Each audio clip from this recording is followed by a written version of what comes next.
영광의 왕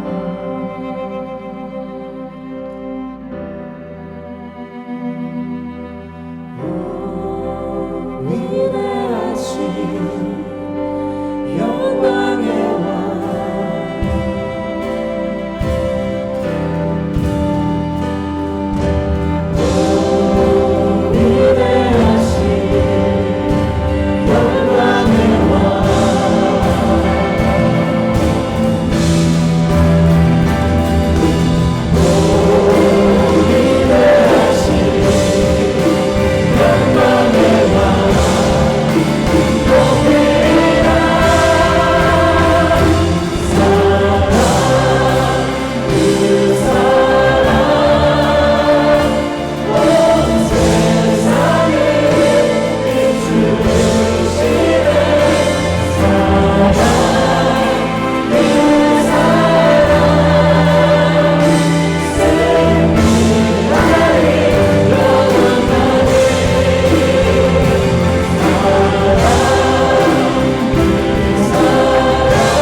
보배를 담은 질그릇.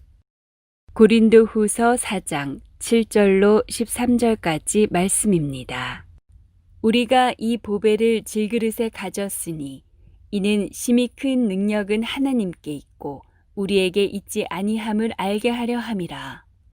우리가 사방으로 우겨쌈을 당하여도 쌓이지 아니하며 답답한 일을 당하여도 낙심하지 아니하며 박해를 받아도 버림받지 아니하며 거꾸로 트림을 당하여도 망하지 아니하고 우리가 항상 예수의 죽음을 몸에 짊어짐은 예수의 생명이 또한 우리 몸에 나타나게 하려 함이라.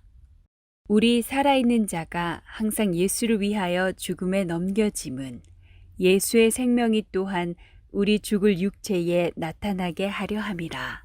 그런즉 사망은 우리 안에서 역사하고 생명은 너희 안에서 역사하느니라.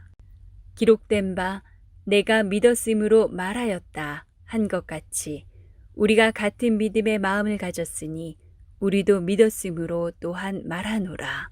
아멘. 그릇의 가치는 그것에 무엇이 담겼느냐가 결정합니다.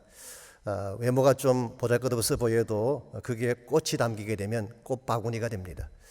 그게 보석이 담기게 되면 보석함이 되겠죠.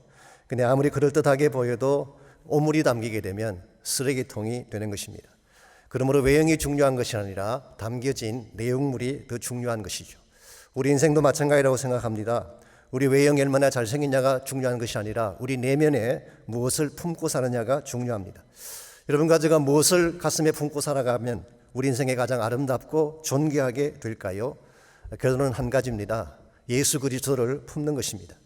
예수님은 하나님의 영광이요 하나님의 능력이기 때문에 예수님을 담고 사는 자는 어떤 상황이 있는 케이스든 상관하지 아니하고 빛난 인생으로 살아갈 수가 있습니다. 혹시 아실지 모르지만 조회장의 선교회라는 선교회가 있습니다. 우리 김홍덕 목사님이 이끄시는 선교단체이죠. 개인적으로도 제가 목사님을 잘 알고 그분이 쓰신 책도 여러 권 보았습니다마는 이번 2001년도에 펴낸 책이 한 권 있습니다. 애덤 킹 희망을 던져라라고 하는 그런 책입니다. 애덤 킴이라는 사람은 한국에서 태어난 아이입니다. 원래 그의 이름이 오인호인데요. 태어날 때 무릎 아래에 뼈가 성장하지 않는 특이한 질병으로 기형아로 태어났습니다. 발바닥은 뒤집혀 있고 발가락은 엉켜 붙어 있기 때문에 걸을 수가 없습니다. 그래서 할 수 없이 나중에 두 다리를 절단하게 됩니다마는 참 가슴 아픈 사실은 이 불구의 아이를 버려두고 생모 되시는 분이 집을 나간 것입니다. 그때 그 아이의 마음이 얼마나 아팠겠습니까? 육체가 깨어진 아픔도 힘들었겠지만 엄마에게 버림받았다는 상처가 아마 지워지기 힘들 것입니다. 이와 같은 아이를 미국에 살고 있던 로버트 킹이라고 하는 사람이 입양을 했습니다. 그래서 그의 이름이 애덤 킹이 된 것입니다. 이 킹씨 부부는 참으로 신실한 믿음의 가정입니다. 그분에게 12명의 자녀가 있는데요. 그중에 9명이 입양한 아이들이라고 합니다. 이걸 보면 얼마나 그분들의 삶이 신실한지를 짐작해 볼 수가 있겠죠.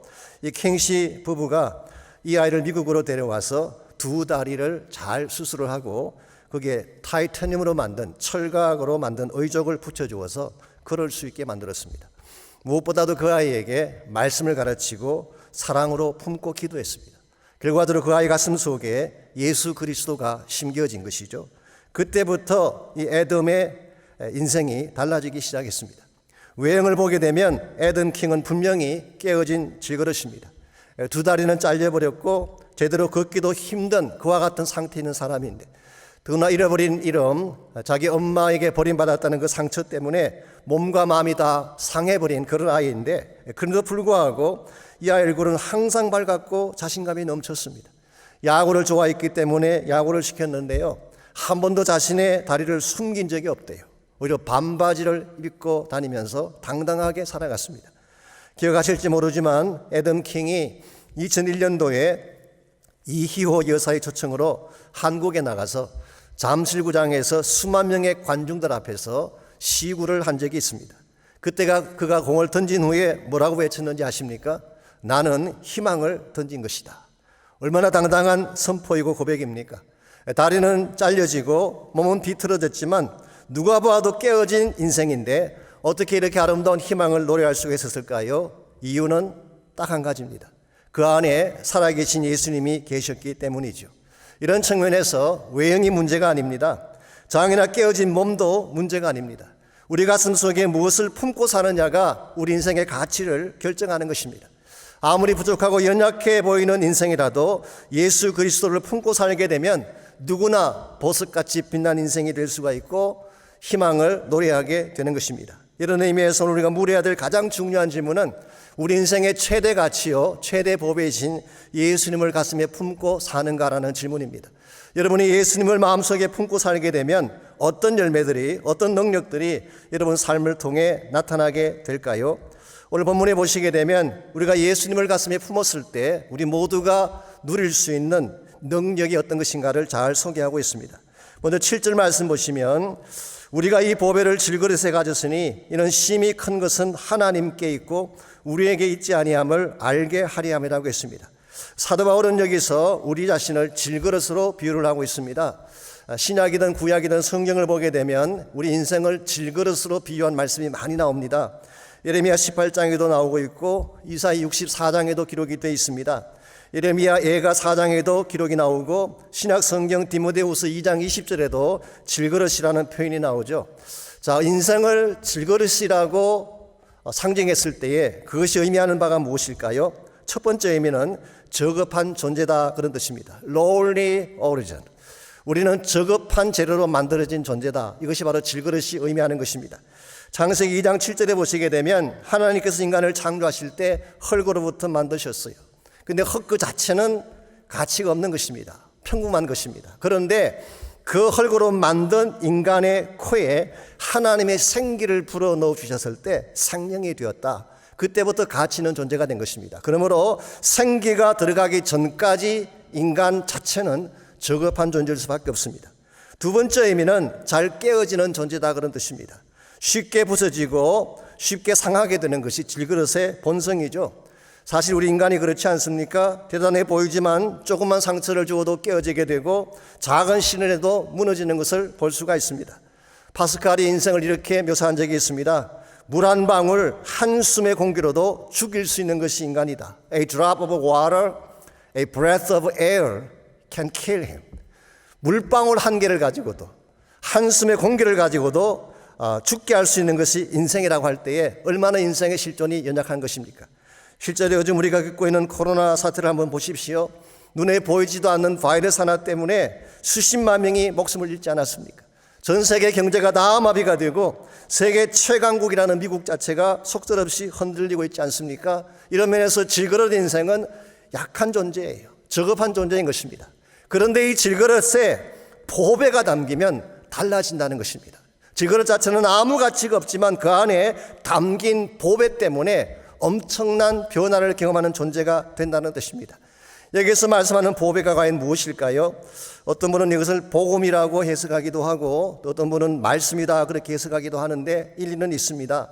오늘 본문의 문맥상 앞절인 5절과 6절을 보게 되면 여기서 말하는 보배는 앞에서 언급한 부활하신 예수 그리스도를 지칭한다고 보는 것이 더 옳을 것입니다.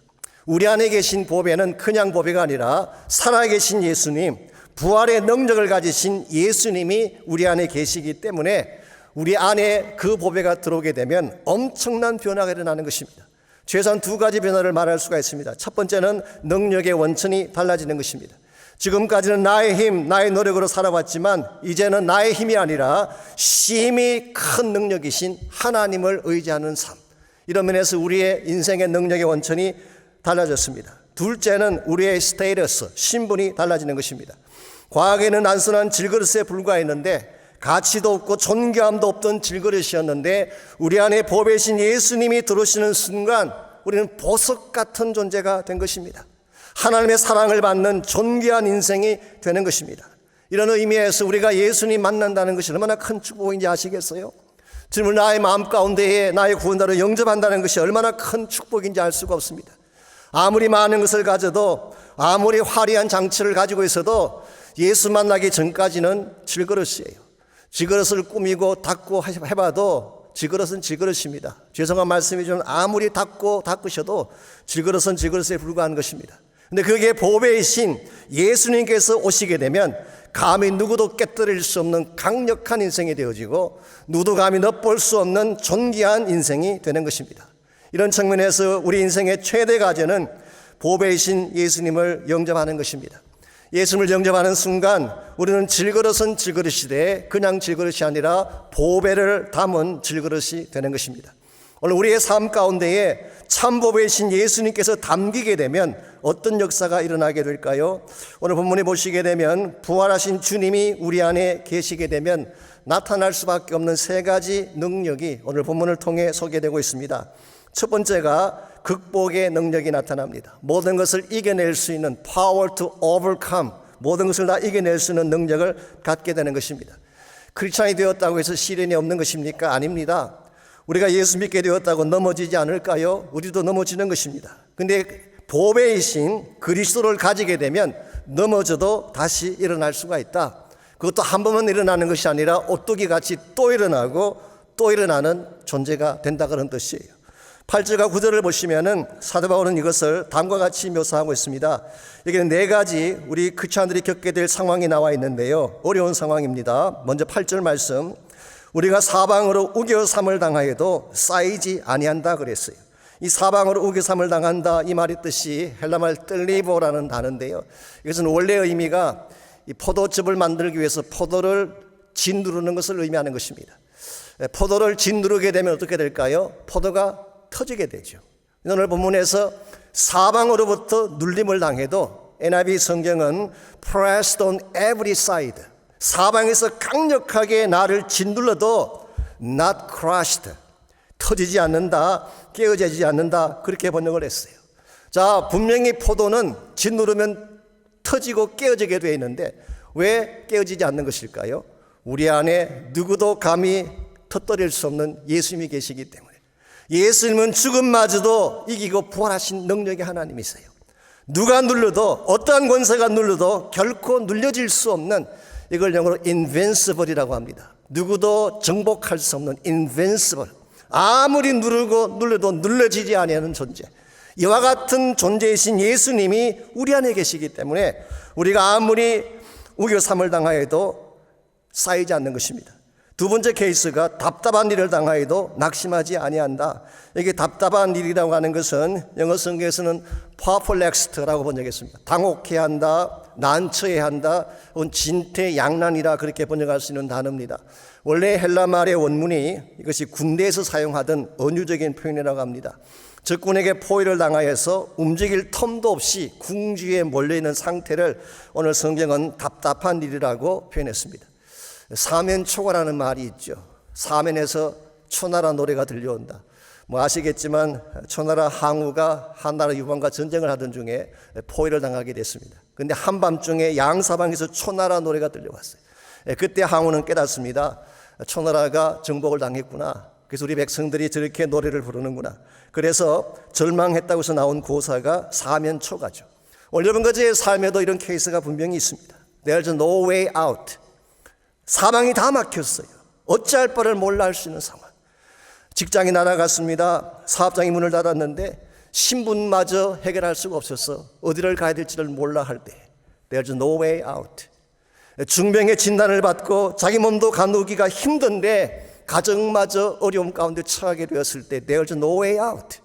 오늘 여러분 가지의 삶 속에 분명히 아무리 발버둥 쳐도 빠져나올 수 없도록 포위당한 상황이 있을 수가 있죠.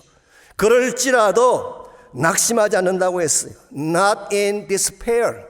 아무리 모든 상황이 나를 억누르고 포위해도 나는 낙심하지 않는다. 이유가 뭐라고요? 우리 안에 살아계신 예수님 때문에. 예수는 무덤마저도 깨뜨리고 나오신 분인데 어떤 어두움이 그 예수님을 가둘 수가 있겠습니까? 세 번째 케이스가 박해를 받아도 버림바 되지 아니한다.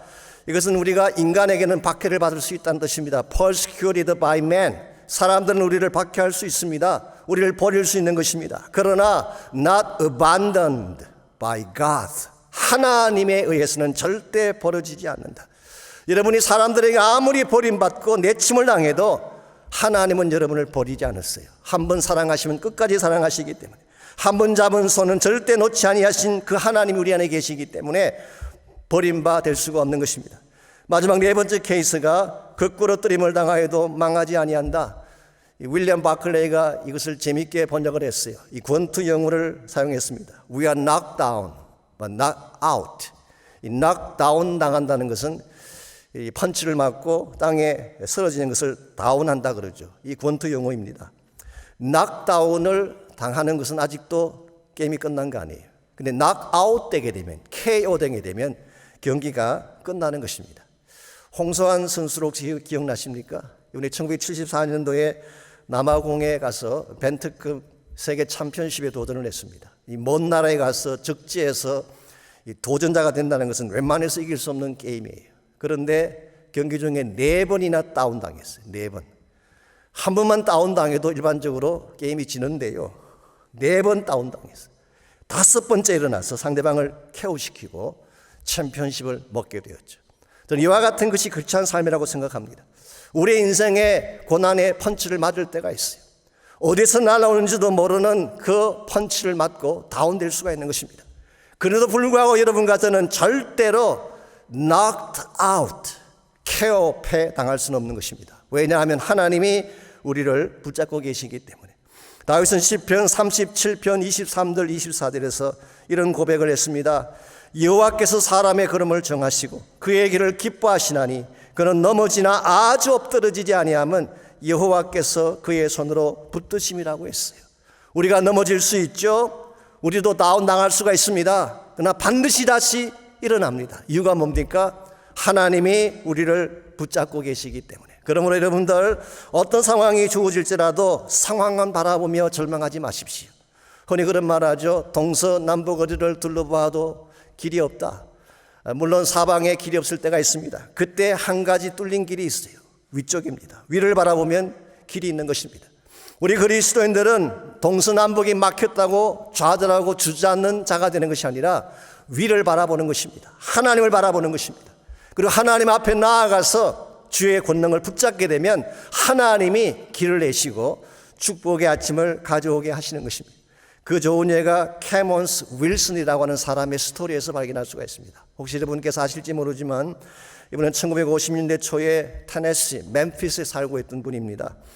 하루는 오늘 갑자기 직장에서 해고를 당했습니다. 나름대로 열심히 일도 하고 충성도 다 했는데 하루아침에 쫓겨난 것입니다. 마음이 상하고 분했습니다.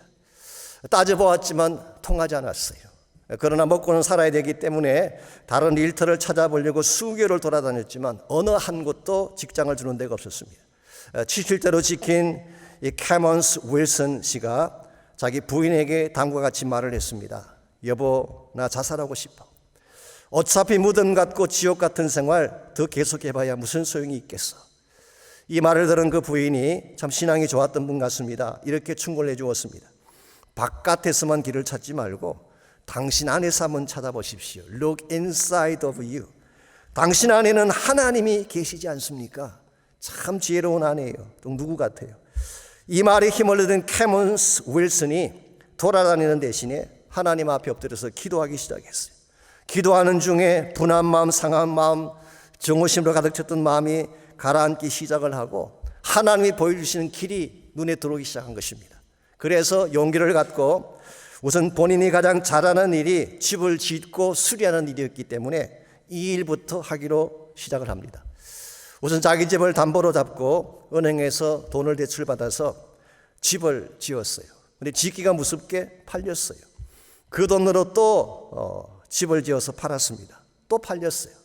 그래서 규모가 점점 커져가면서 집을 건축해 파는 회사를 설립하게 되고 한 번은 여행을 하던 중에 호텔에 들어갔는데 가격은 비싼데 불편한 호텔을 보면서 아니 좀 편리하고 가격도 싸고 깨끗한 호텔을 만들 수가 없을까. 그래서 이분이 그때부터 사람들이 편하게 머물 수 있는 호텔을 짓기 시작했어요. 미국 곳곳에. 그렇게 해서 시작된 것이 오늘날의 홀리데이 인이라고 하는 호텔 체인이 만들어진 것입니다. 세계에서 가장 큰 호텔 체인 중에 하나가 됐죠. 그 호텔에 들어가게 되면 항상 데스크를 열어보게 되면 성경책이 비치되어 있습니다. 하나님 앞에 길이 막혔다고 기도했더니 하나님은 길만 열어주시는 것이 아니라 더 형통하게 만들어 주셔서 위대한 사역의 열매를 남기게 하신 것입니다. 오늘 여러분의 삶에도 동일한 역사가 일어날 수가 있습니다. 사막이 막혔기 때문에 울고 불고하기보다는 하나님께 나가서 기도하시기 바랍니다. 내 안에 이미 능력으로 임재해 주신 예수 그리스도를 붙잡고 기도하게 되면 하나님의 길도 열어주시고 답답한 심령도 풀어주실 줄 믿습니다. 두 번째로 여러분과 제가 예수님을 마음에 담게 되면 생명의 능력이 나타나게 됩니다. 생명의 능력. 10절에서 12절 말씀을 보시면은 참된 생명이 어떤 과정을 통해 나타나는지가 잘 소개가 되어 있습니다. 먼저 10절 말씀 제가 읽습니다. 우리가 항상 예수의 죽음을 몸에 짊어짐은 예수의 생명이 또한 우리 몸에 나타나게 하려 함이라. 여기 보면은 예수의 죽음을 몸에 짊어진다는 표현이 나오죠. 이게 무슨 뜻일까요? 예수의 죽음을 짊어진다. 이 개역 개정 성경은 좀 제가 볼 때는 조금 이해가 덜 쉽게 되어 있는데요. 옛날 성경, 개역 한글 성경은 더 쉽게 번역을 했어요. 예수 죽인 것을 몸에 짊어진다. 이건 자명하잖아요. 십자가를 말하는 것입니다. 사도 바울은 예수님이 지셨던 십자가를 몸에 짊어진다. 그랬더니 자기 육체에서 생명이 나타났다. 그렇게 설명하고 있습니다. 오늘 본문을 조금 더 자세히 들여다보시게 되면 오늘 본문에 사용된 죽음이라고 하는 단어가 통상적으로 사용되는 단어가 아닙니다. 일반적으로 헬라 말에서 죽음은 타나토스라는 단어를 쓰는데요. 그것은 death, 죽음 자체를 말하는 것입니다. 오늘 본문에 사용된 이 단어는 사실은 네크로시스라는 단어.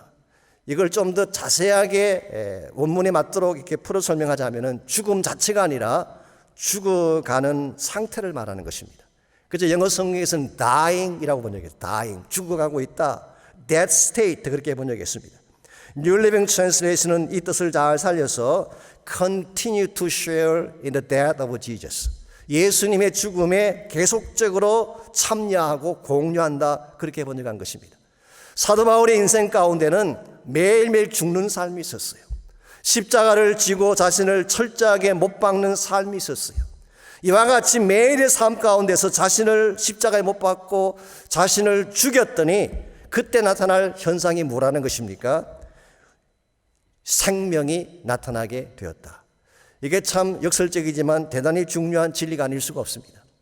부활이라고 하는 것은 십자가가 없이는 일어날 수가 없는 거예요. 십자가가 선행될 때에 부활의 사건이 있는 것처럼 오늘 여러분과 제 삶 속에도 십자가 지는 삶이 있을 때에 우리 삶 가운데에 생명의 능력이 나타나는 것입니다. 두 가지 차원에서 생명의 능력을 소개하고 있습니다. 첫 번째는 우리 몸에 나타날 생명의 능력. 11절도 마찬가지죠. 예수의 생명이 우리 죽을 육체에 나타나게 된다 그렇게 말씀하셨어요. 나를 죽이게 되면 나의 옛 욕심을 다 죽이고 나의 증과 욕심을 다 십자가에 못 박게 되면 내 육체 가운데에 부활의 생명력이 나타나게 된대요. 이 능력이 나타나게 되면 우리 안에 있는 질병이 떠나가는 것입니다. 우리 몸을 괴롭혔던 모든 것들을 이겨내게 되는 것입니다. 우리가 나를 십자가에 못 박게 되면 내 육체 안에 내 삶의 영역 안에서 생명의 역사들이 일어나는 것입니다. 여기서 끝나지 아니하고 두 번째 차원이 사역 현장에서 일어나는 생명의 열매입니다. 12절에 그 사실을 기록합니다. 그런즉 사망은 우리 안에서 역사하고 생명은 너희 안에서 역사하느니라. 이걸 좀 풀어 설명하면 이런 뜻입니다. 바울이 고린도 성도들을 위해서 죽음에 이르도록 고생을 당했어요. 채찍도 맞고 고난을 당했습니다. 그 결과 고린도 성도들 마음속에 생명의 꽃이 피어나게 되는, 우리가 희생하게 되면, 우리가 우리 자신을 죽이고 십자가를 지게 되면 우리 때문에 복음의 열매가 곳곳에 일어나게 되는 사실을 말한 것입니다. 이런 의미에서 여러분과 제가 진정한 의미에서 생명의 열매를 창출하기를 원한다면 먼저 뭐가 선행돼야 될까요? 내가 죽어야 되는 것입니다. 나의 뜻을 못 박아야 됩니다. 나의 고집을, 평안하기를 좋아하는 이기적인 나의 마음을 십자가에 못 박지 아니하면 하나님이 진정 부어주기를 원하시는 생명의 역사를 맛볼 수가 없어요.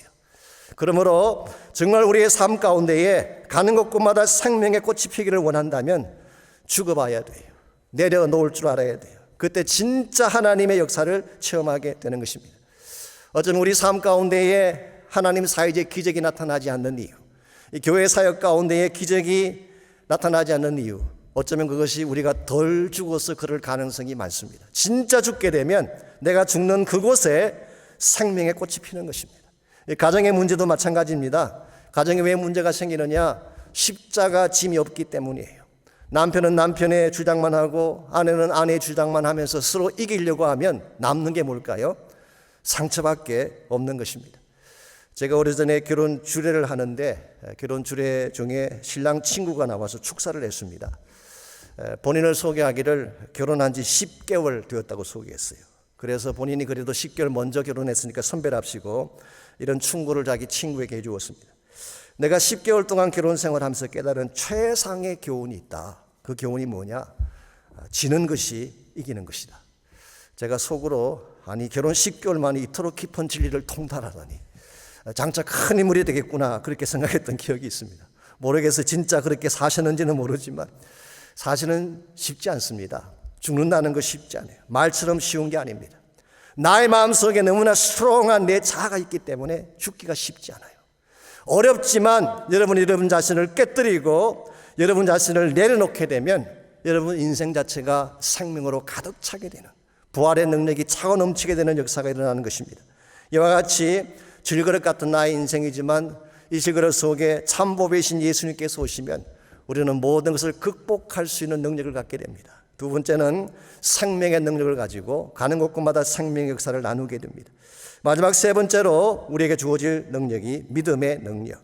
질그릇 인생 속에 주님께서 임재하시면 믿음의 능력이 나타나기 시작합니다. 13절 말씀 보겠습니다. 기록된 바 내가 믿었으므로 말하였던 것 같이 우리가 같은 믿음의 마음을 가졌으니 우리도 믿었으므로 또한 말하노라. 내가 믿었으므로 말하였다. I believed, therefore I spoke. 참 귀한 말씀입니다. 대단한 선포라고 저는 생각합니다. 저는 개인적으로 이것이야말로 크리스찬 삶의 진수가 아닌가 그렇게 생각합니다. 그냥 하는 말이 아니에요. 그냥 나의 생각을 말하는 것은 나의 오피니언에 불과합니다. 의견에 불과합니다. 내가 읽었던 어떤 사실을 말하는 것은 지식적인 인포메이션에 불과한 것입니다. 그런데 내가 만일 체험한 믿음을 통해서 말한다면, 그것도 고난을 통과한 진짜 믿음을 통하여 말하게 된다면 그 말이 남기는 열매는 대단한 역사를 이룰 수밖에 없는 것입니다. 이런 면에서 I believed, therefore I spoke. 이건 굉장한 크리스찬 삶의 중요한 측면입니다. 사실은 이 말씀은 시편 116편 10절을 인용한 것이죠. 10절에 이렇게 기록되어 있습니다. 내가 크게 고통을 당하였다고 말할 때에도 나는 믿었도다. 시편 116편의 저자가 누구인지는 정확하지 않습니다. 그런데 3절을 읽어보게 되면 사망의 줄이 나를 두르고 스올의 고통이 내게 이르므로 내가 환난과 슬픔을 만났다고 기록한 것을 보게 되면 무슨 일인지 모르지만 극심한 고난을 통과한 분인 것은 틀림없어요. 11절 보게 되면 내가 경급 중에 이르기를 모든 사람은 거짓말쟁이라. 얼마나 많이 속아보았으면, 얼마나 많이 당하고 버림받아 보았으면 이런 고백을 했겠어요. 그러므로 이 시편 저자는 분명히 많은 고난의 과정을 통과했어요. 당해보았던 사람, 속아보았던 사람, 버림받았던 사람인데 I believed. 그럼에도 불구하고 믿었다는 것입니다. 이게 참된 성도의 삶의 특징입니다. 자, 여기서 말하는 믿음이 어떤 믿음일까요? 믿음엔 여러 가지 종류가 있죠. 주님을 영접하는 믿음, 이걸 saving faith라고 합니다. 영접함으로써 믿는 믿음, 구원받는 믿음이죠. 근데 예수를 영접한 이후에 하나님을 신뢰하는 믿음, 이거는 본문이 말하는 믿음이에요. 그것도 그냥 신뢰하는 것이 아니라 fully trust 하는 믿음. I believe in God. 그냥 피상적으로 지식적으로 믿는 하나님이 아니라 나의 whole heart를 다 바쳐서, 전심을 다 바쳐서 하나님을 붙잡는 믿음. 이게 진짜 믿음이에요. 이와 같은 믿음을 소유하게 되면 아무리 환난이 불어오고 고난의 바람이 더 세게 불어와도 그 믿음은 그 고난을 통과하고 할 말을 갖게 되는 것입니다. 그래서 시편 116편 12절에서 14절을 보면은 이 시편 저자가 이 믿음을 가졌기 때문에 고백할 수 있었던 위대한 고백이 나와 있습니다. 내게 주신 모든 은혜를 내가 여호와께 무엇으로 보답할까? 내가 구원의 잔을 들고 여호와 이름을 부르며 여호와의 모든 백성 앞에서 나의 서원을 갚으리로다. 참된 믿음을 가진 사람은 은혜를 기억하는 것입니다. 고난만 기억하는 것이 아니라, 내가 빼앗겼던 상처만 기억하는 것이 아니라 하나님이 얼마나 나를 사랑하셨던가 하나님의 은혜를 기억하게 되는 것입니다. 두 번째는 내가 구원의 자를 높이 들고 여호와 이름을 부른다. 예배를 말합니다. 찬양을 말합니다. 참된 믿음은 고난에도 불구하고 찬송을 올려드리는 것입니다. 뿐만 아니라 세 번째로 나의 서원을 갚겠다고 했어요. 이것은 고난을 통과한 후에 본인이 마땅해야 될 사명을 행하겠다는 뜻입니다. 저는 이것이 참된 믿음이라고 생각합니다. 고난을 넘어서서 하나님의 은혜를 찬양하는 것, 고난을 넘어서서 여호와의 이름을 높이는 것, 고난을 넘어서서 나에게 부여된 사명을 끝까지 담대하게 이루어 나가는 믿음. 이와 같은 믿음이 여러분과 저에게 분명할 때에 세상 사람들은 우리가 전하는 메시지에 귀를 기울이게 돼 있어요. I believed, therefore I spoke. 나는 믿었기 때문에 말하노라. 내 믿음의 실체가 분명할 때에, 내 믿음의 내용이 분명할 때에 그때 여러분이 살아가는 삶 자체가 능력이 되고 가는 곳곳마다 하나님의 기적을 만들어낼 수가 있는 것입니다. 사랑하는 성도 여러분, 제가 시작할 때 이미 말씀을 전제로 드린 것처럼 우리 모두는 질그릇에 불과합니다. 깨어지기 쉽고 상하기 쉬운 질그릇이에요. 그러나 이와 같은 질그릇 속에 예수 그리스도가 담기게 되면 세상에 누구도 감히 꺾어낼 수 없는 강한 자가 되는 것입니다. 예수님이 우리 안에 계셔서 내 삶의 주권자가 되시고 그분의 이 부활의 생명의 능력이 나를 장악하게 되면 우리 삶 자체가 기적이 되고 우리 삶이 노래가 되고 찬양이 되는 것입니다. 그러므로 여러분들 정말 여러분이 예수를 만났다면 보배를 담은 질그릇 같게 사시기 바랍니다. 깨어졌기 때문에 울지 말고 사람들에게 버림받았다고 상처를 말하지 말고 보배를 담은 질그릇답게 살 수 있기를 바랍니다. 오늘 제가 설교가 끝나면 나눌 찬양이 성명이 자매가 쓴 찬송시인데요. 아신 대로 성명이 자매는 태어날 때 의사가 소뇌를 잘못 건드리는 바람에 뇌승마비 장애자로 태어났습니다. 7살이 될 때까지 누워서 지냈대요. 어머니가 업어주시게 되면 고개가 뒤로 젖혀지기 때문에 극심한 통증으로 말미암아서 자지러지게 울기도 하고 대어들기도 하고 소리를 지르는, 한마디로 몸도 상하고 마음과 영혼이 다 황폐하게 되어진 그런 자매가 송명이었습니다. 그랬는데 이분이 16세 때 예수님을 만나게 됐어요. 특별한 체험을 통해 주님 만나게 되면서 심령의 근본이 바뀌기 시작했습니다. 매일 그는 성경을 읽었어요. 하루에 5시간씩 기도하는 중에 주님의 음성을 듣게 됩니다. 남들이 알지 못했던 신비한 능력을 보게 되고 남들이 알지 못했던 하늘의 음성을 듣게 되고 남들이 경험하지 못한 하나님의 사랑을 체험하게 되면서 그의 가슴에서 터져 나왔던 노래, 그게 바로 나라고 하는 노래입니다. 나 가진 재물 없으나, 나 남이 가진 지식이 없지만, 나 나에게 남에게 있는 건강이 있지 않으나, 나 남이 없는 것 있으니, 나 남이 못 본 것을 보았고, 나 남이 듣지 못한 음성 들었고, 나 남이 받지 못한 사랑 받았고, 나 남이 모르는 것 깨달았네.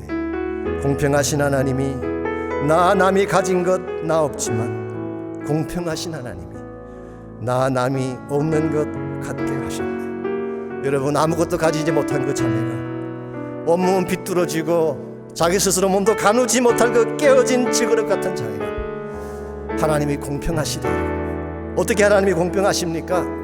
자기에게 있는 모든 귀한 것들을 다 빼앗아 갔는데 어떻게 공평하십니까? 이 자매가 하나님을 공평하다고 고백할 수 있는 유일한 한 가지 이유가 있다면 그 자매 안에 살아계신 예수님 때문입니다. 어려움과 저의 삶에 이 주님이 필요합니다. 이 주님이 내 마음 가운데 들어오셔서 내 삶의 중심에 계시게 되면 우리도 노래할 수가 있어요. 환경에 상관없이 우리 자체는 깨어진 질그릇에 불과하지만 우리의 심령을 통해 하나님을 높이고 찬양할 수가 있는 것입니다. 저는 여러분 한 분 한 분이 이 찬양의 주인공이 되시기를 바랍니다. 내 안에 살아가신 예수님을 자랑하고 믿었기 때문에 말한다고 하는 이 놀라운 선포들을 가는 곳곳마다 나누시고, 그래서 하나님의 영광을 위해 달려가시는 여러분 모두가 되시기를 주의 이름으로 축원합니다. 나 가진 재물 없으나, 나 남이 가진 지식 없으나, 나 남에게 있는 건강이 있지 않으나, 나 남이 없는 것 있으니, 나 가진 재물 없으나, 나 남이 가진 지식 없으나, 나 남에게 있는 건강이 있지 않으나, 나 남이 없는 것 있으니, 나 남이 못 본 것을 보았고, 나 남이 듣지 못한 음성 들었고,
하나님 감사합니다. 비록 질그릇같이 깨어지기 쉬운 연약하고 가치없는 존재지만 우리 안에 보배로우신 예수님 찾아오셔서 남들이 갖지 못한 사랑받게 하시고 남들이 알지 못하는 세계를 보게 하시고 남들이 듣지 못한 그 음성 들으며 날마다 희망 가운데에 찬양 가운데 달려가게 하신 것을 감사합니다.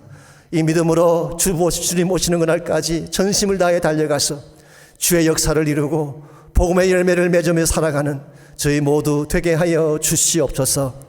이제는 우리 구주 예수 그리스도의 은혜와 하나님 아버지의 무한하신 사랑과 성령님의 충만한 임재하심이 이 아침 주님을 예배한 사랑하는 주의 백성 한 분 한 분에게 그들의 가정과 삶의 터전과 자녀들과 자손들 위해 이제로부터 주님 다시 오실 그날까지 항상 함께하여 주시기를 우리 주님 예수님의 이름으로 간절히 축원하옵나이다. 아멘.